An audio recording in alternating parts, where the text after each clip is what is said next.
And now, Mari Sanchez-Ballou for the singing of the national anthem.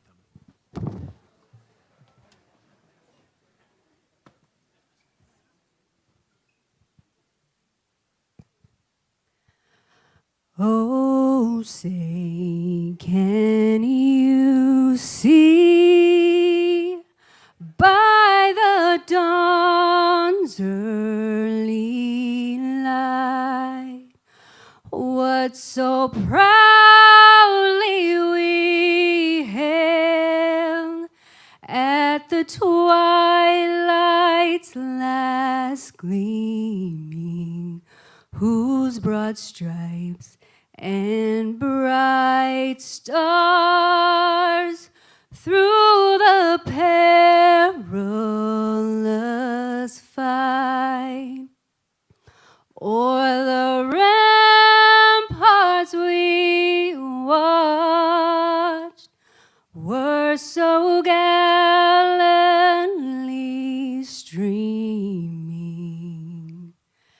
and the rocket's red glare, the bombs bursting in air, gave proof through the night that our flag was still there. Oh, say, does that star-spangled banner yet wave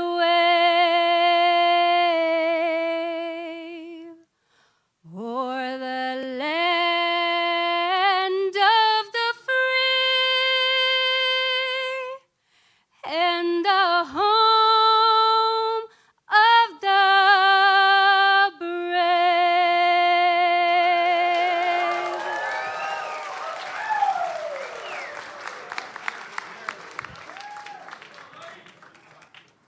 Please welcome to the stage, Carlos Eduardo Espina.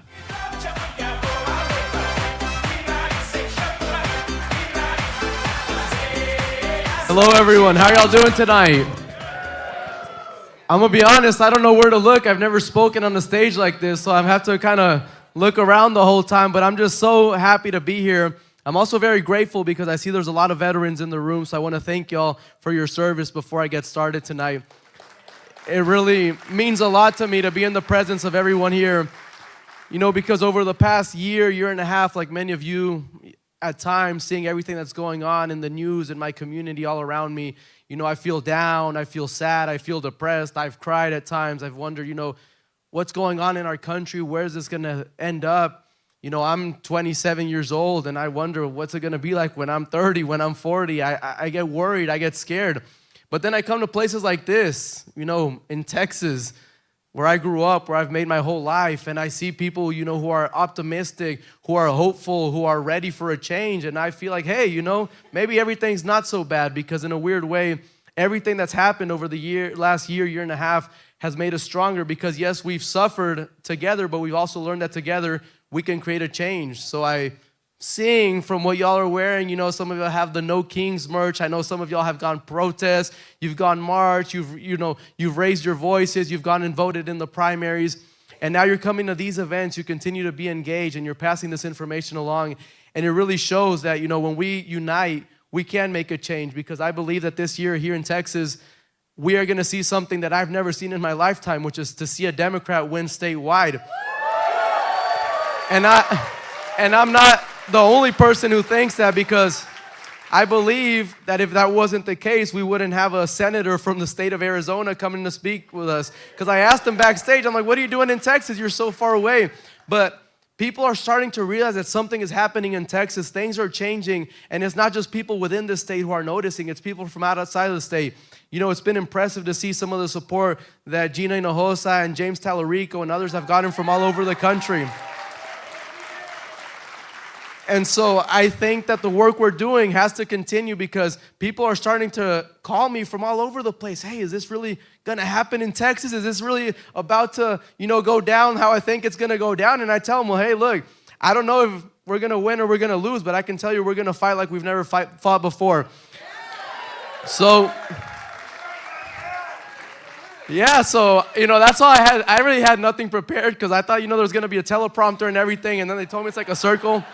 So I was like, all right, I'll give it my best. But I'm just so happy to be here once again. Thank you all for being here. And I also want to thank VoteVets because I learned a little bit about their organization. I'm going to be honest, I wasn't familiar with their work, but seeing, what they put together, it looks so amazing. It looks almost like a presidential debate. I'm like, wow, they're doing some awesome work, so I want to thank them as well. And obviously, I want to thank the senator who's going to speak in a minute. And once again, thank all of you. So thank you for being here tonight. I hope you get excited. I hope you get to ask some questions. I hope you have a good time. And then you take some pictures here and you send them back to your family and say, hey, we're not alone here in Texas. We can make this happen this November. So thank you. God bless you. And thank you once again, the veterans, for your service.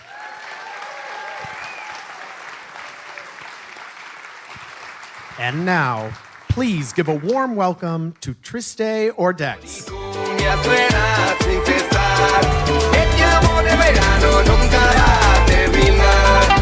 Buenas noches, San Antonio. How we doing? Look at this full house. Love to see it. Well, for those of you that I haven't had an opportunity to meet, my name is Tristeza Ordex. I'm a Marine Corps veteran.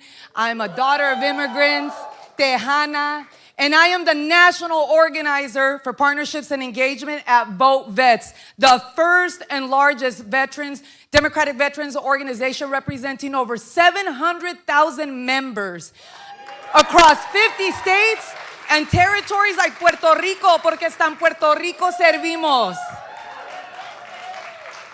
Muchísimas gracias for making time to spend with us today. Yo no soy política, so tengo notes. Este es mi teleprompter, so por favor. VoteVets has been around for 20 years, and the simple mission has been make sure that the voices of those who served are part of the decisions that are being made for this country. It's that simple, y'all. We work to hold leaders accountable, elect veterans at every level, and make sure that we remind folks that veterans should be a part of the decisions that are being made across this country, that we are properly represented, que tenemos representación. Because if we're going to be sending people to war, they should know what it's going to cost nuestras familias. Over the last 2 decades, we have helped elect leaders across the country from school board to U.S. Senate. We've helped elect folks like Senator Tammy Duckworth and like the leader that you're going to hear from tonight. We've been with him since he was a state captain in Arizona, and then he went on to run for state house, después Congress, y ahora he's a U.S. Senator in Arizona.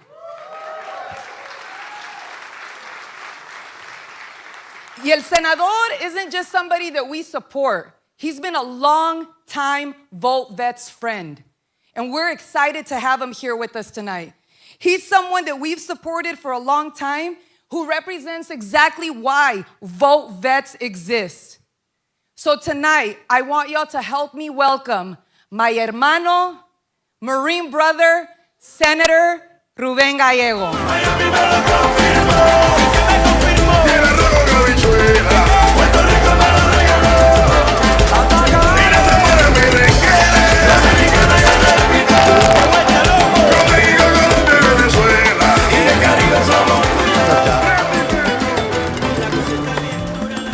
Triste, hermana, gracias por todo.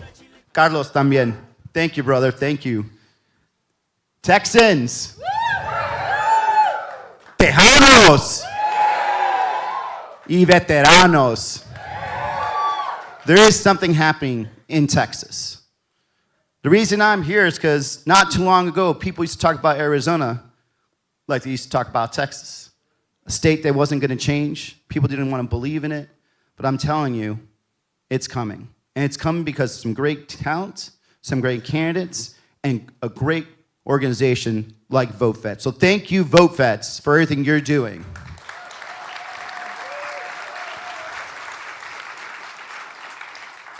Let me tell you why I've been with VoteVets since the beginning. Because in 2005, and I saw Brother John Lira who was with me in Iraq at the same time. Hoorah. I was very lucky and have been very lucky to be able to call myself a Marine. And Lima 325 was sent to Al-Anbar, Iraq, in the middle of a war that was illegal to begin with. And we had leaders saying, you go to war with the army you have, not with the army that you want. In 2005, I'm rolling around in these AAVs that were designed to float. I don't know if there's many physicists here, but anything that's designed to float is not going to have that much armor.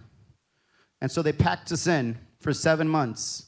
They sent me and my Marines out for 7 months. And after 7 months, 23 of us died. And the war kept going. And then we got back from the war. They were very quick to send us. But when we got back, there was no VA ready for us. No one willing to talk to us about what the future looked like. Family members that were confused what happened. Men that started committing suicide. Men that started having these rare diseases at young ages. And the government just kept ignoring us.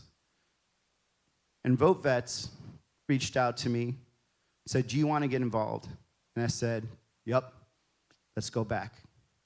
Because someone needs to fight for veterans. Someone needs to believe that the love for a veteran isn't just when he's overseas, it's also when he gets back. And the most patriotic thing you could do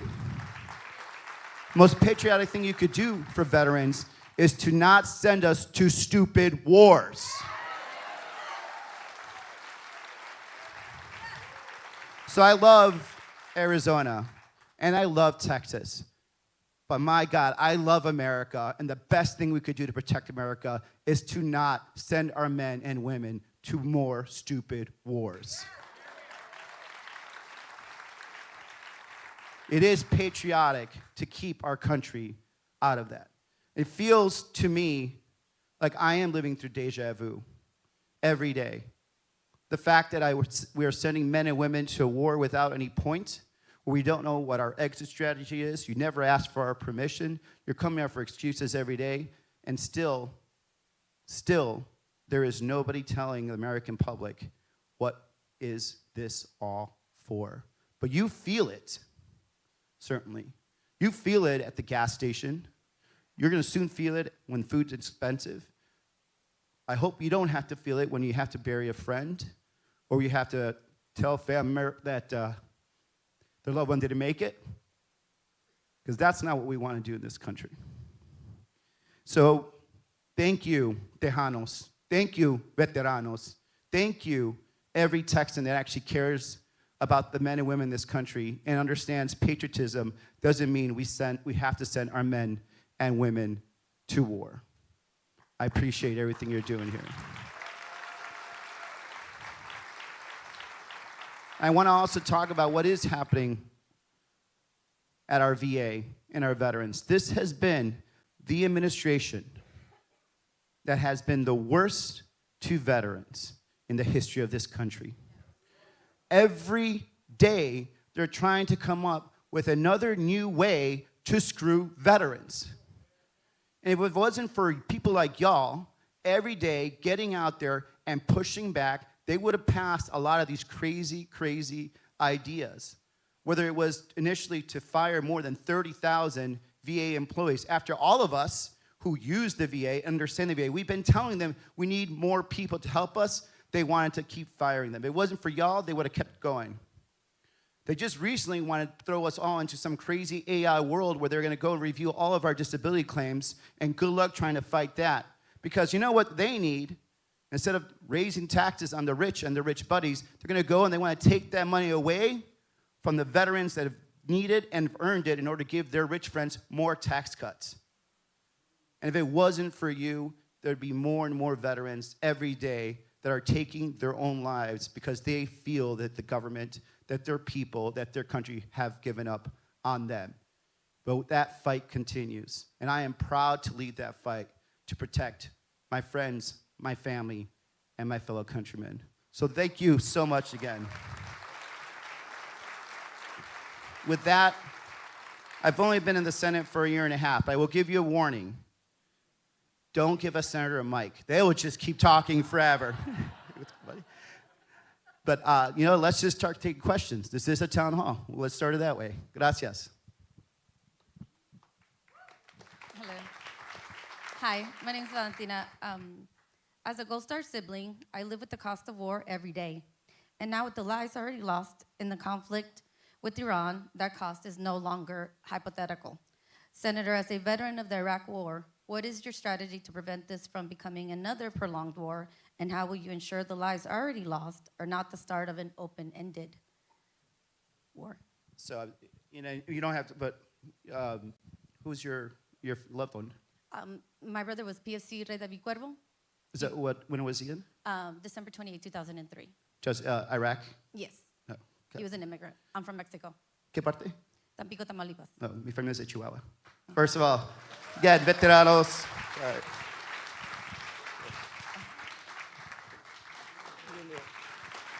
I can see this guy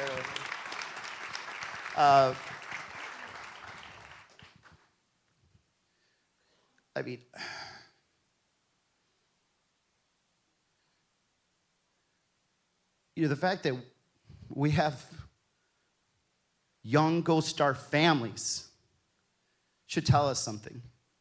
We're still living with the forever wars, the consequences of the forever wars. You live with it every day. There's nothing to hide here. I have PTSD. I talk about it openly.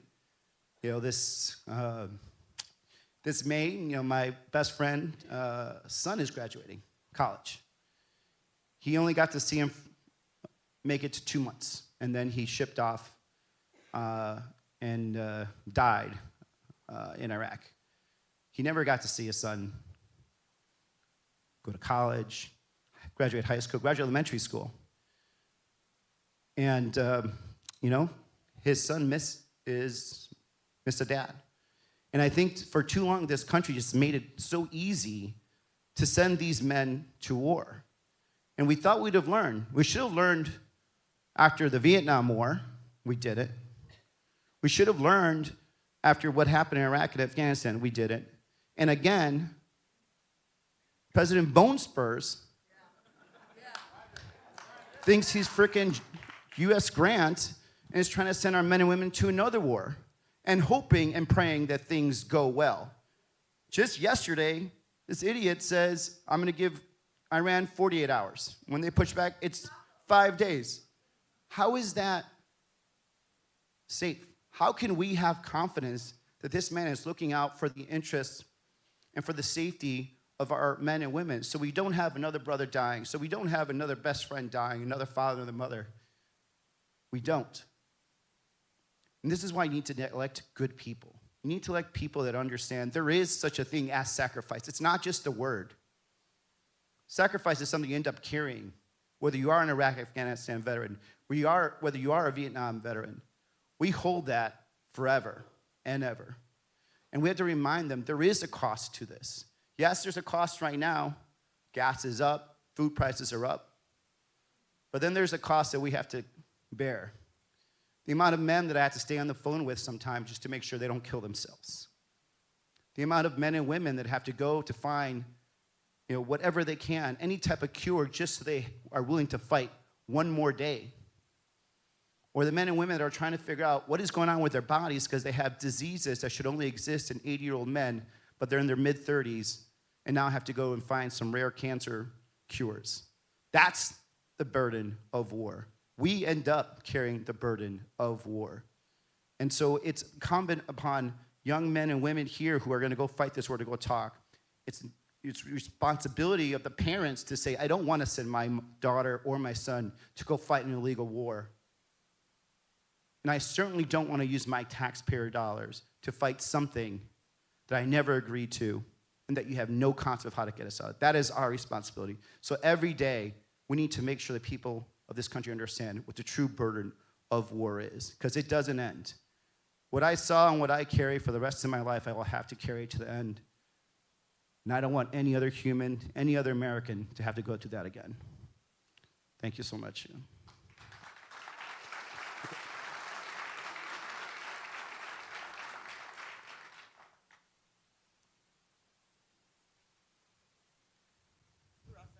Bro, simplify.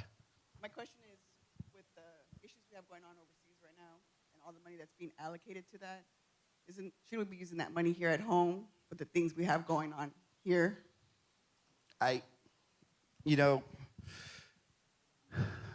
There's a Spanish saying, so some of you guys will understand it. This is also something that my mom used to scold me at, right? Whenever I didn't want to do something but kind of found a reason later, right?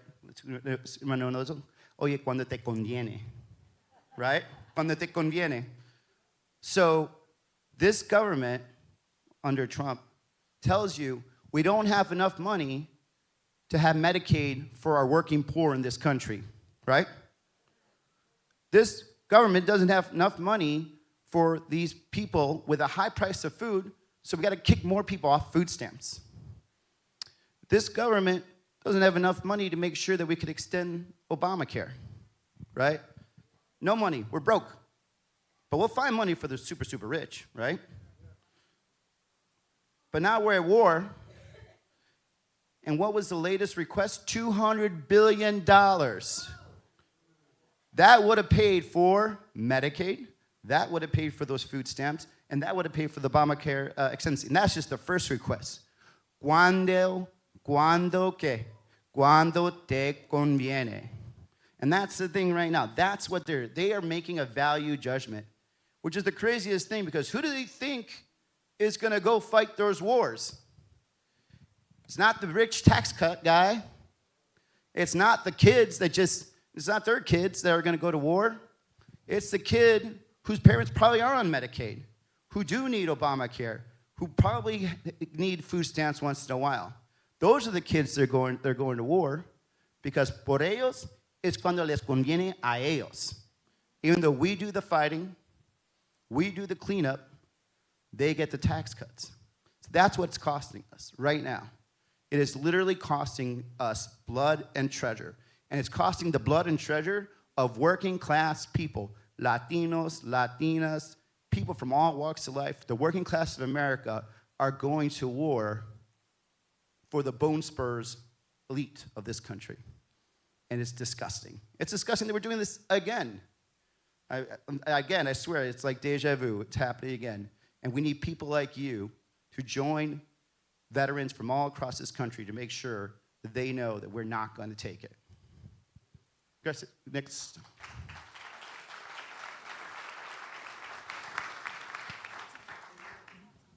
Okay. Yeah, go ahead.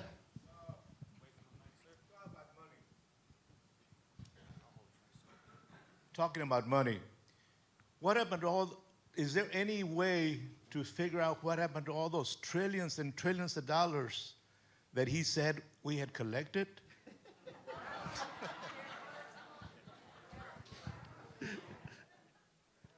Well,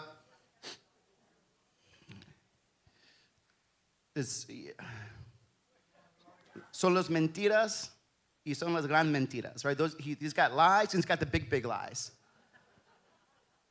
But the thing is, look, the problem is that this president doesn't just lie to you. He expects you to believe those lies, right? He lied us into this war. He's lying about how he's going to pay for it. And you're all just supposed to sit here and take it. The worst is he's got people that allow him to do it. The reason why he is where he is right now, the reason he's got the power he is right now, is you got people here in Texas, by the way, that give him that rubber stamp. Do you see John Cornyn up there fighting for him or fighting against him? No. You see any of these other guys? No. I don't hear it. And if they continue down that road, they're just going to let him do more and more mentiras. Es un mentiroso. Once you're a mentiroso, you never stop being mentiroso. And that man is going to continue. That's all he knows. That's all he knows. Gracias. Hey, thank you for your service too, brother. Yeah. Oh, sorry. Yes, I apologize. I'm a state rep here in Texas. Okay? God bless you. I was a state rep once. I know how hard that is. What I'd like to leave here knowing is what can we do more of in terms of putting pressure on our Republican senators to stand up and stop the nonsense. I know as Democrats we have a role to play, but I think we need to put some more pressure on their asses, to be quite frank with you, okay? And so, because we're all trying to figure out what the hell is going on in terms of how dare they sell us out. And what is that mentality that we need to deal with to flip the script? Well, I think it's politicians respond to love or fear, right? If you're not going to do things because you love your community, then we need to flip the script and make them fear the political community, right? Clearly, we're talking about the political turnout that matters. And this isn't just a Democratic thing, let's be clear. What's happening in this country right now is beyond that. What I'm hearing, what I'm feeling is Democrats, Republicans, and independents saying, this is crazy. Every day, it's crazy. It's pleito all the time for those that understand what that means, right? It's just chaos. We're moving from war to war, from crisis to crisis, from drama to drama. This man is a freaking drama queen. Who wants that in any type of leadership? Who here is a leader of their business? Who here is a small business owner here? Raise your hand. Would you cause this much drama in your business? No, because it's bad for business, right? Who here is a mother? Raise your hand if you're a mother or grandmother. Would you allow this much drama in your family? Definitely not Latino family. I'd be dead. My mom would just kill me, right? Con la chancla y todo. Yeah, con la chancla y todo. No, exactly. But you wouldn't do that because that's bad for your family, right? You couldn't let too much drama. Who here's a father, a leader of his family? Would you allow this drama to keep going in your family all the time? Absolutely not, because you know that this is bad for your family, bad for your kids, or everything else like that. The fact that this president moves from drama to drama, right?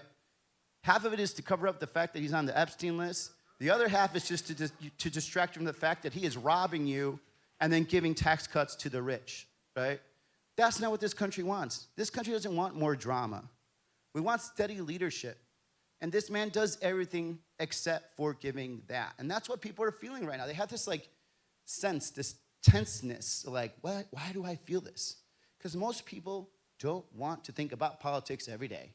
Most people just want to live a good life, raise their kids, take a vacation once in a while, and maybe worry about politics the last 2 weeks of an election. This guy makes people have to be obsessed about politics. And that's not what Americans want.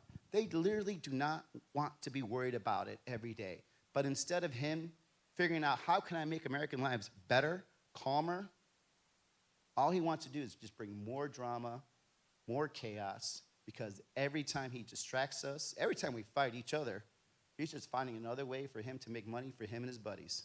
And I used to say that about other politicians, but he literally is making money for him and his buddies right now.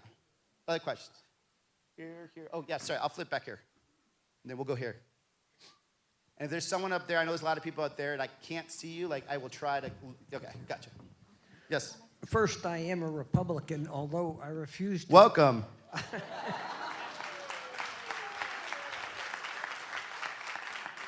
They sent me an email and said, are you going to re-up and get your card? And I said, no. When the Republican Party becomes the Republican Party again, I'll talk. Yep. It's not now. My question is, what's the most effective statement that I can make to my senators that will get their attention? I could say lots and lots of stuff, but what will they listen? Yeah. Is there a statement or two that I can make that'll listen? I will not vote for you. That is clear. I will not vote for you. And then you can do if, and then do your ... if you want. I mean, that is, especially right now, the highest form of patriotism I think you can have without joining the military is voting, right? And things are really tough right now. And you all feel it. There's attempts right now at our democracy. There was an attempt on our democracy on January 6th. I don't want people to get out there and get the battering rams ready or anything like that. I just want you to organize. Because I still believe if we organize, we get people out to vote, you can stop this craziness. You can stop this craziness. There's a reason why you see some shirts around here, 250 days, todavía sin reyes, right? 250 years, todavía sin reyes, right? In Spanish, that means 250 years still without a king, right? Without kings. It's a powerful message that cuts across all political lines, Democrat, Republican, Independent. I believe that we still own the future of this country. And I'm not saying we as Democrats, I'm not even saying we as veterans. We as patriotic Americans believe in democracy, still own this future. Still own this future. So please, show them that you still have power by telling them, I will vote against you. Next. Right there, I apologize, yeah. Then her. Oh, sorry. And if there's somebody up there, raise your hand. Okay, I'm gonna go there. Okay. 1, 2, 3, 4. ¿Listos? Ándale. Sorry. Hello, thank you so much. We need to shift how we define crisis. PTSD doesn't always present as suicidality, but it doesn't make it any less urgent. As an Air Force veteran, married to an Army veteran, as a community advocate, we have had 2 veteran suicides that happened in our own VA hospital. We almost had number 3 this year, which I was called to assist. But when we are defining the way veterans present at the VA emergency room, that they have to be in suicide in order to get treatment, there's something wrong. And so my question is, how do we change the policy, and how do we make VA care, continuity of care across the board for all veterans? So number 1, first we have to change the stigma of PTSD. And look, I was one of those guys. When I got back from the war, I was a tough guy. Well, I just saw, 7 months of hard combat, didn't break at all during the war.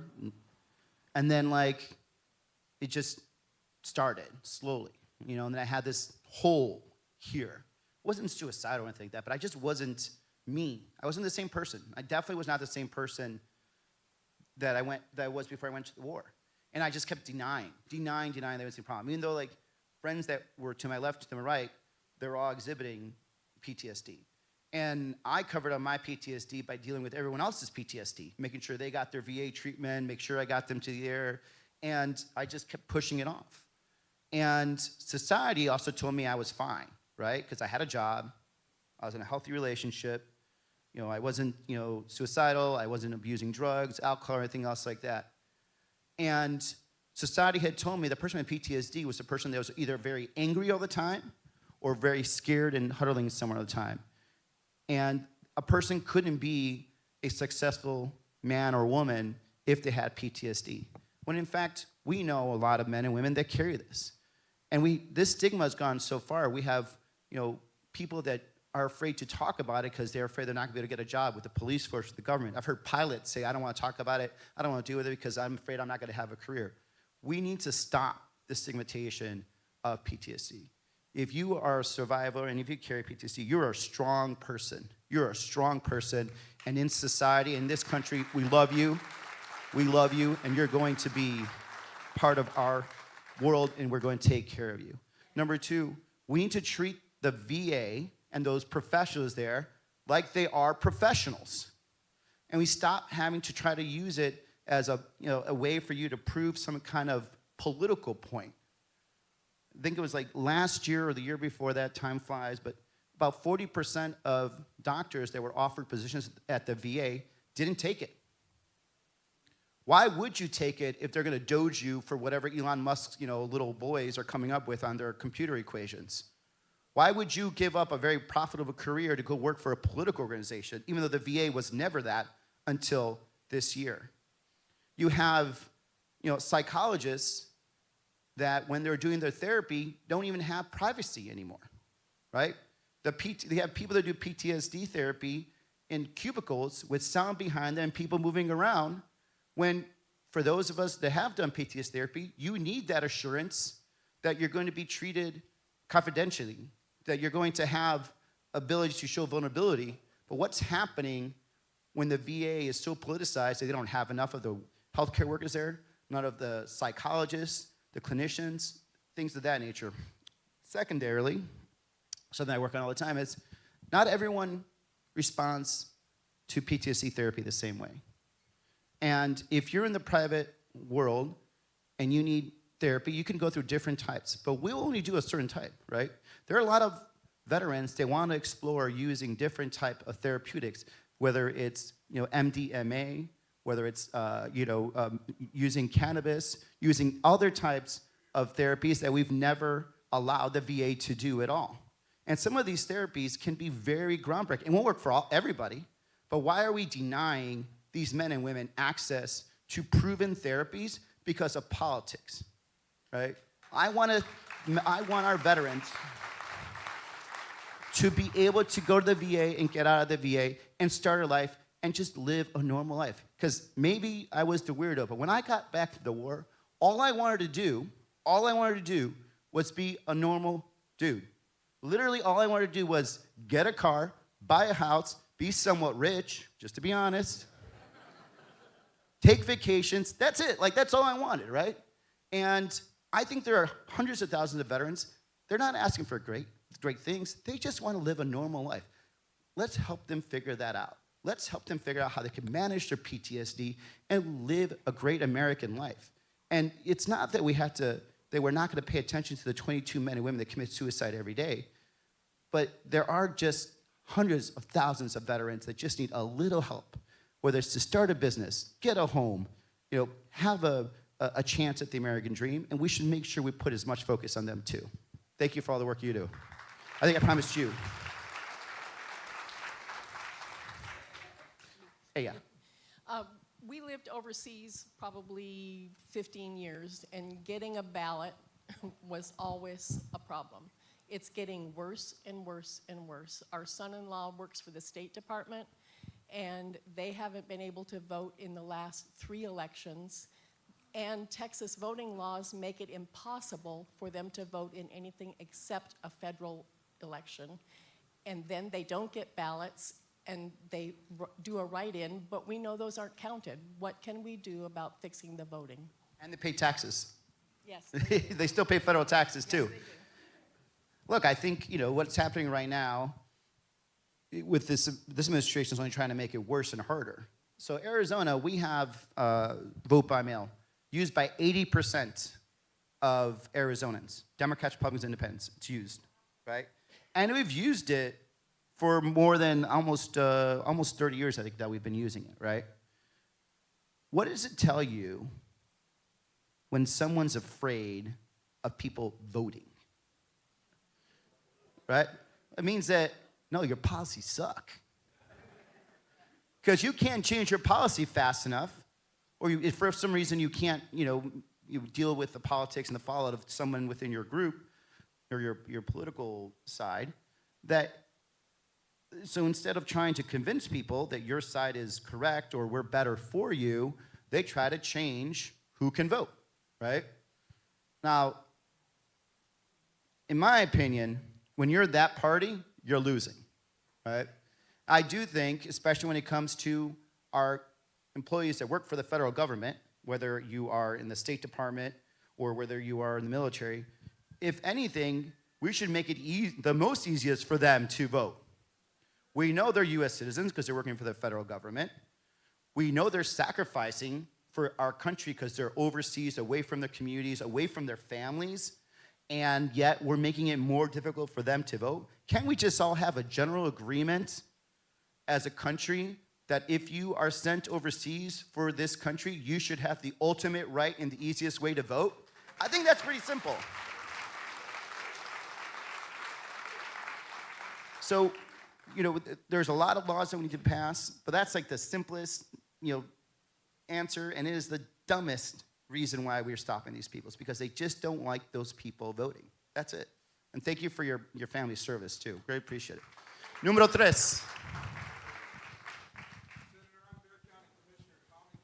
Hey! Thank you, Commissioner.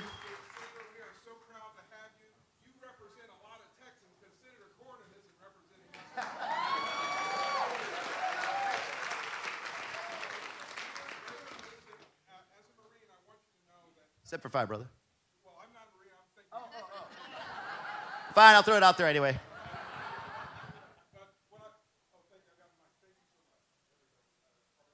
You're good. We can hear you without it, man.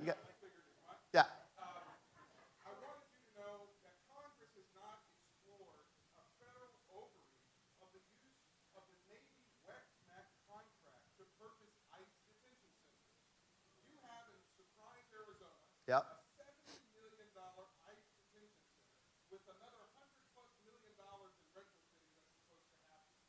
Here in their county, in my precinct, Trump bought a $66 million detention center when it was appraised at $37 million.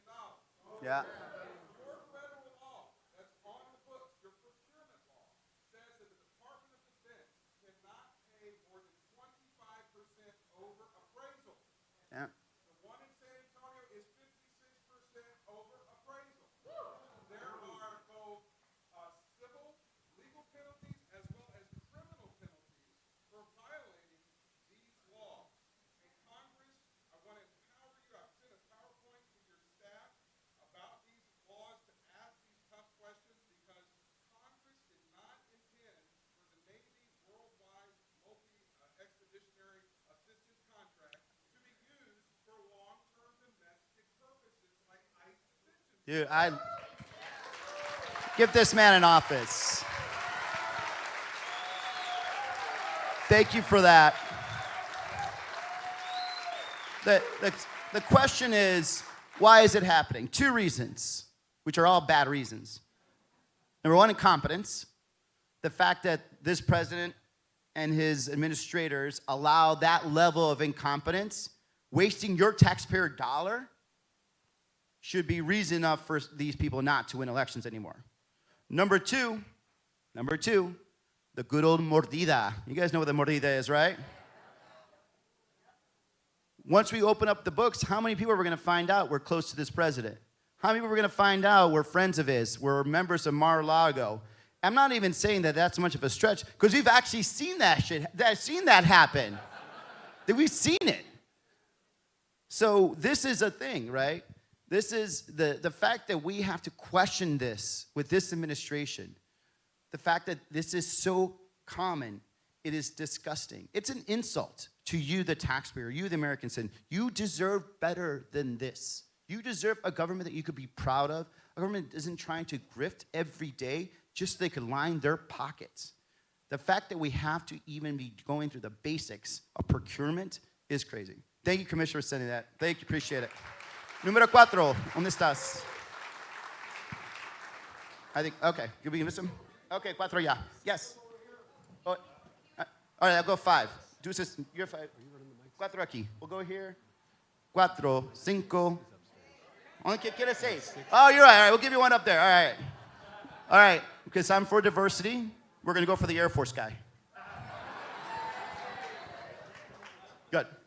Good evening, Senator. My name is Cher. I'm a combat veteran of Iraq, Afghanistan, and I wanted to ask you, considering recent deportations of veterans, their families, and our allies, what legislation will you commit to, and how can you advise us to intervene and prevent further injustices? Yeah. So I've actually been, along with another member of Congress named Vicente Gonzalez from the Rio Grande Valley, we've introduced bills every year to stop the deportation of our veterans, number one. Number two, whenever we can get back to immigration reform, the people that should be at the front of that line as soon as possible, obviously is veterans, but also the fathers and the mothers of veterans or people in the military.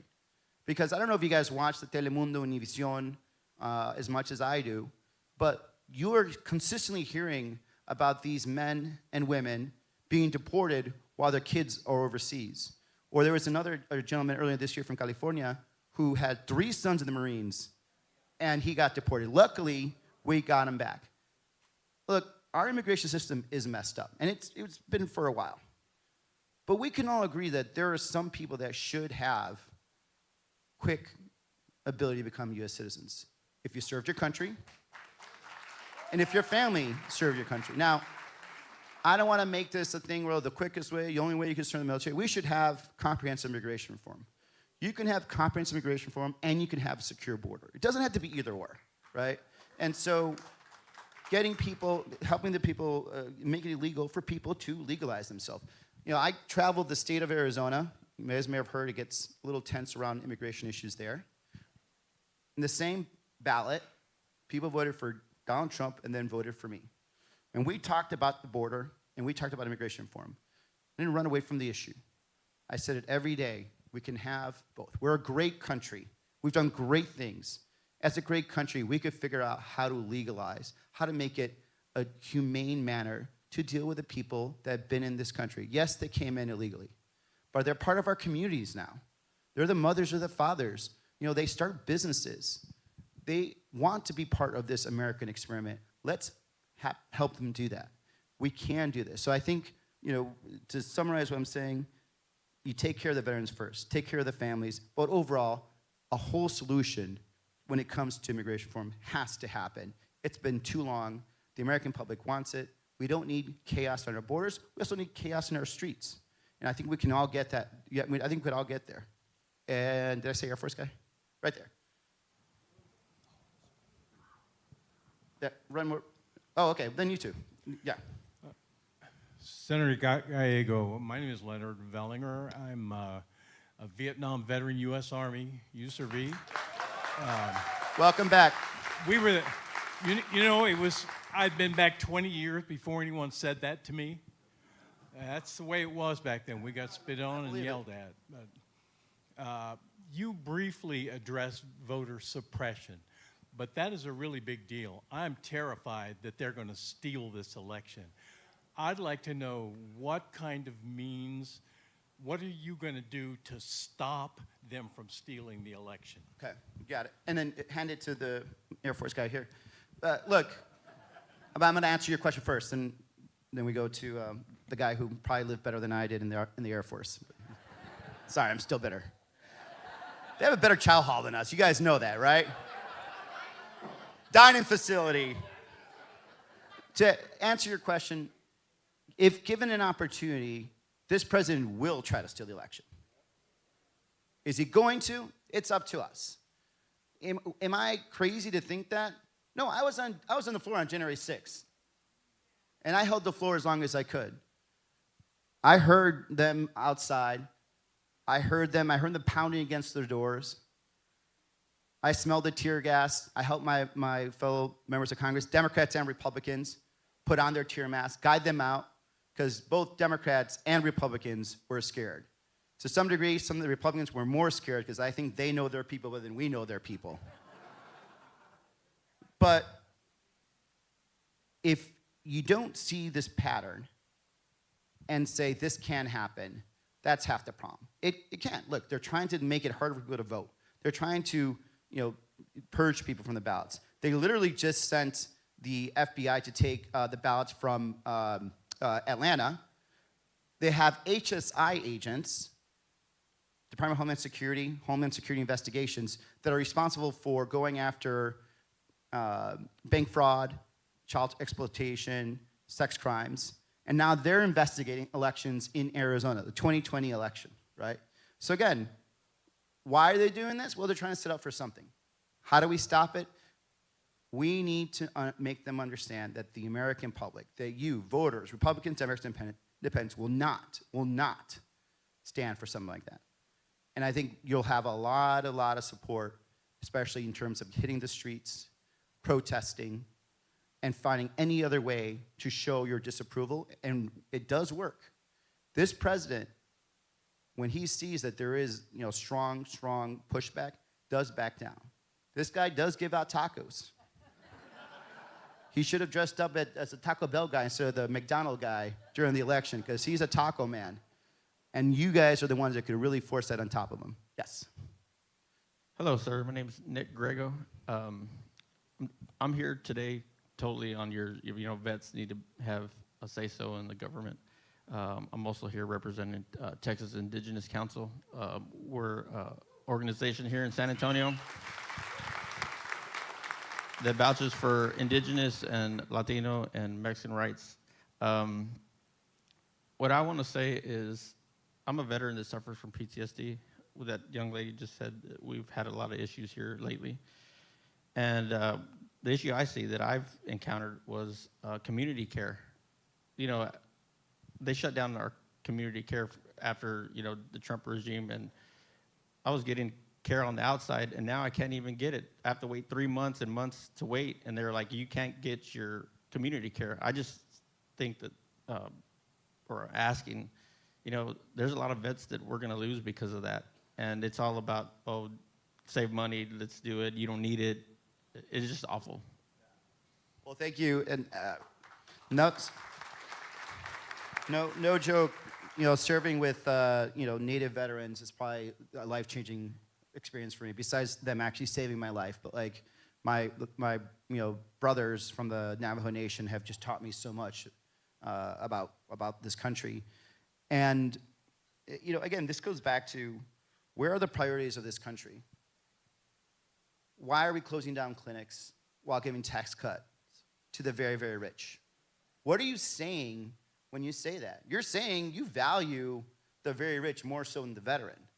And there's nothing like, you know, first of all, thank you for openly talking about PTSD, because I think every time another veteran talks about it, takes the stigma away and encourages more and more people to actually take care. So thank you for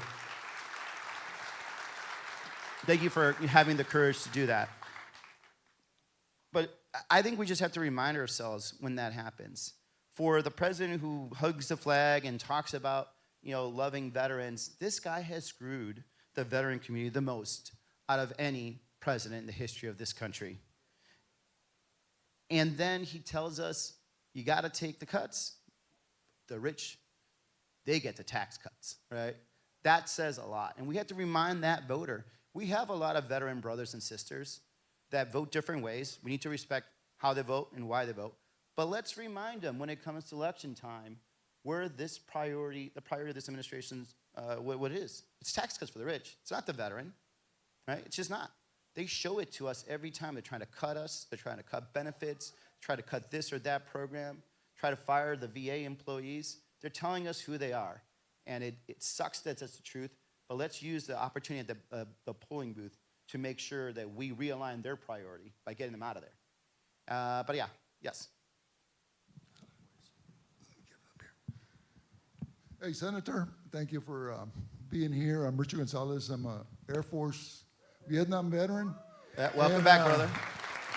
I just want to welcome you to San Antonio, and I just want to tell you that I'm kind of jealous of what Arizona has been able to do to get, you know, people like yourself elected. We've been trying to do that for a long time, but it's going to happen this year, right? I believe it. My thing is that I've been part of the Texas Democratic Party, Bexar County Party. One issue that is important that you need to help us with is all the money that we pay as donations into the senatorial and congressional campaign fund. I would say 100% of the money that goes in there, we probably just get 25% back to Texas. So we need your help. If we're going to make Texas blue, we need that money to come back to Texas. Thank you. Listen, I think because this year the victories are going to come here. First of all, you get the dummy dander that just happened. These idiots gerrymandered and made these districts, and they thought that Latinos, oh, we got them, right? Oh, we got these Latinos. But first of all, we're going to increase the cost of everything, kick a bunch of them off Medicaid. Then we're going to send their sons and daughters to a stupid war. And then your gas prices are going to go up. Oh, yeah, now we're going to deport your family members and do racial profiling. And then Latinos are going to be like, okay, here we go. We're going to go vote for you again. And that's how they ended up creating 55% Latino congressional districts that they thought Latinos were just going to give the vote again. No, it's not going to happen. Because first of all, what do Latinos do? We take care of our family, right? It sounds familiar to everyone? La familia primero. Number two, we take care of our community. This president has gone against both of those things. If he thinks that the Latino voter, the Tejano, that voted for Trump last time, will just automatically do it again, he's got another thing coming. So all that money you're talking about is coming here because we need to win Texas. We need to. Number two, you got some amazing candidates here that are making this state competitive that we did not have in the past, right? Number one, you have an amazing governor candidate, Gina Hinojosa. I was campaigning with her in Houston, and she got that room fired up, and let me tell you, she's gonna get the polling booth fired up. Number 2, Talarico.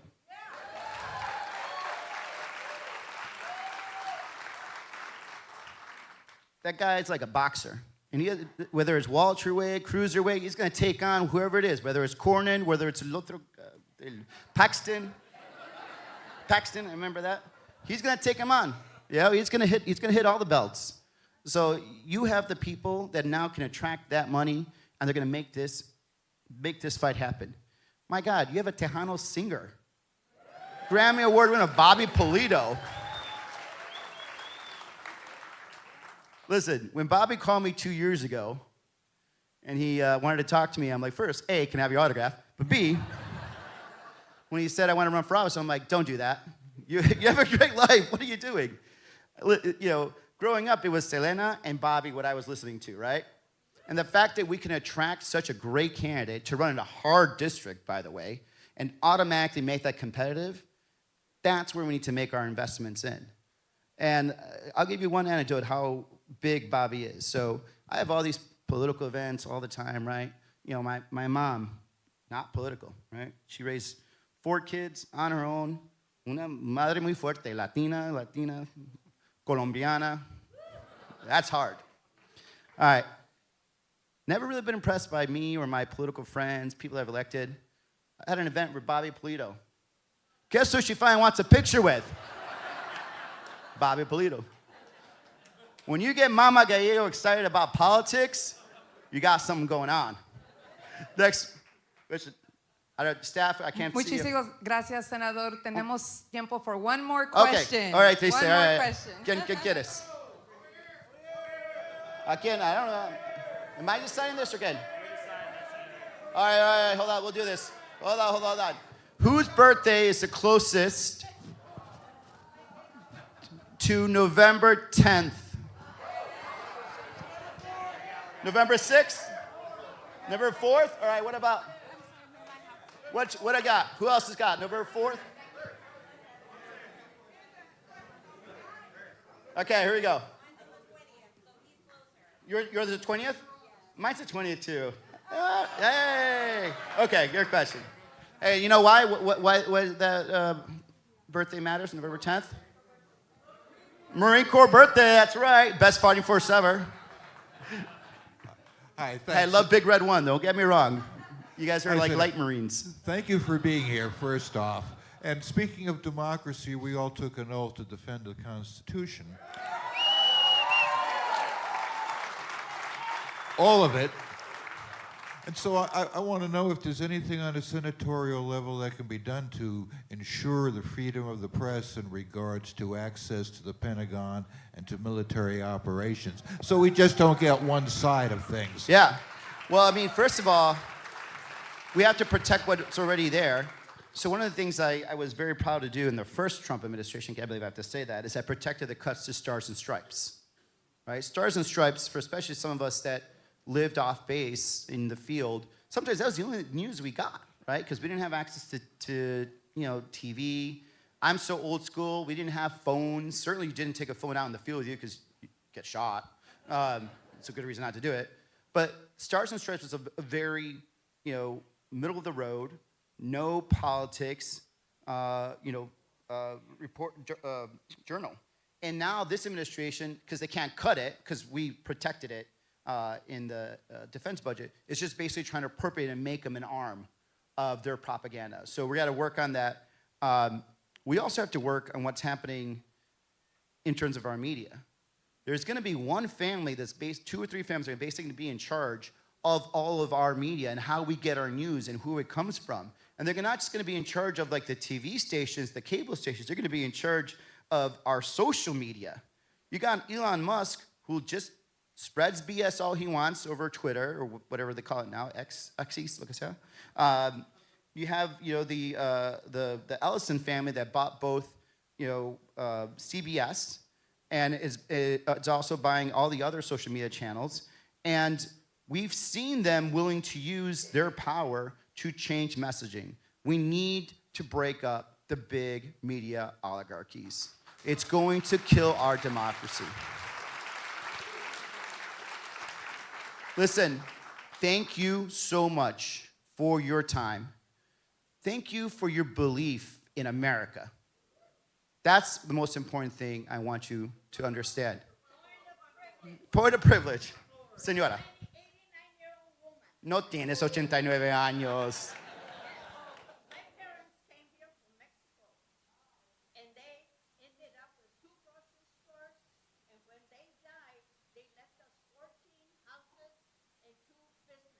Wow, that's amazing. My brothers, I had 5 brothers in the military. My father would tell them, you're a man, you want to be called a man, go to the military. My youngest brother was killed in Vietnam. He was awarded the 2nd highest award in the United States. 19 years old. We had more Mexicanos and African Americans killed for the war. And why is Trump putting that Latinos and African Americans are the lowest on this earth? We had 2. Here's one of them. I know that man. He's an old friend of mine. And Gil Coronado. Yep. I've known Gil since he was 16 years old. And Larry and him are from San Antonio, Mexicanos. What is Trump talking about? Well,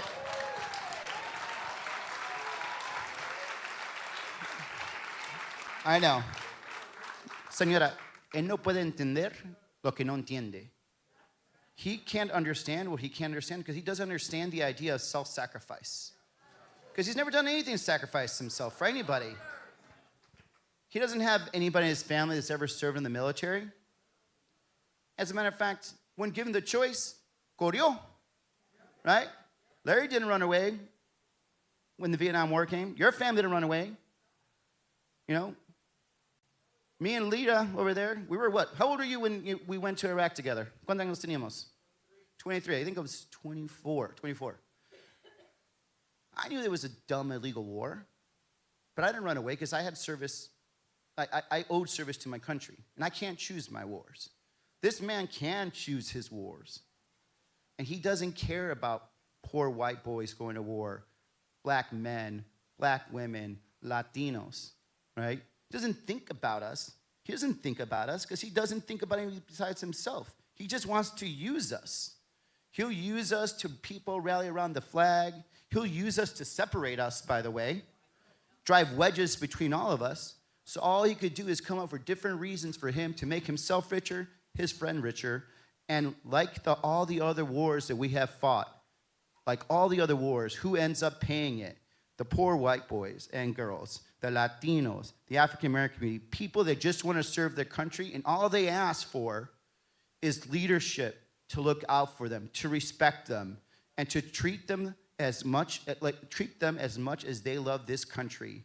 And unfortunately, the man at 1600 Pennsylvania Avenue will never understand that because he has never sacrificed anything.